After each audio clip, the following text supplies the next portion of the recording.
Today let's solve questions related to digital electronics in 2019 Telangana ESET question paper.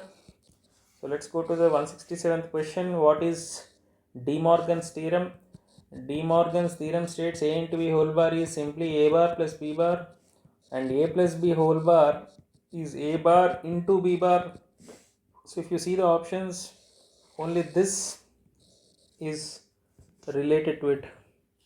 Next, how many full adders are required to construct n-bit parallel adder? An n-bit parallel adder requires n full adders to perform an operation. So for 2-bit numbers, we need 2 adders. If you want a 4-bit adder, you will be requiring 4 adders, so on. Next,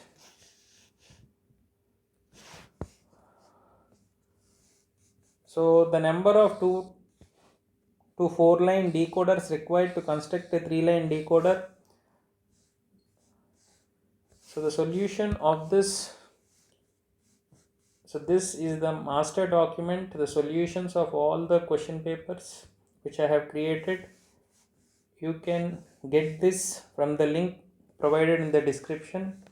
Now see the question. The number of 2 to 4 line decoders required to construct a 3 by 8. So observe, you have here 8 outputs and you have 1, 2, 3 inputs.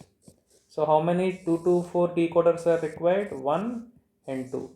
So this will give you 4 outputs, this will give you 4 outputs. If you take the add, you will get 8, and you will be using the concept of a NOT gate sending to the enable part.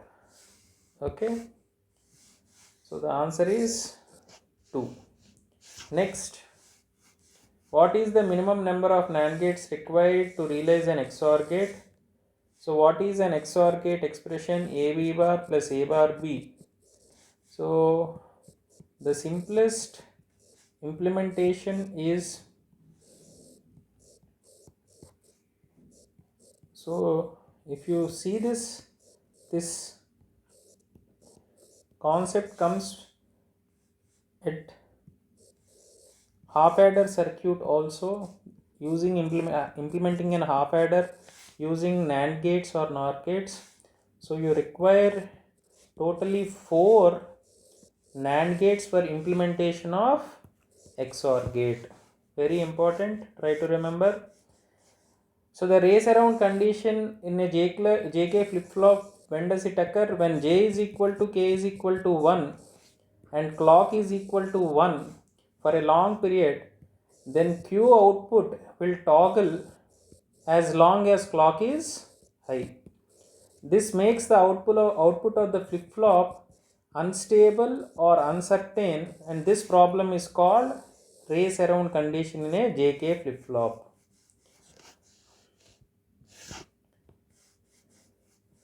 So the logic family which consumes the least power among all, if you compare TTL and CMOS logic families, CMOS has more advantages than TTL because it consumes less power than TTL, and the output of CMOS is higher and it is also smaller in size.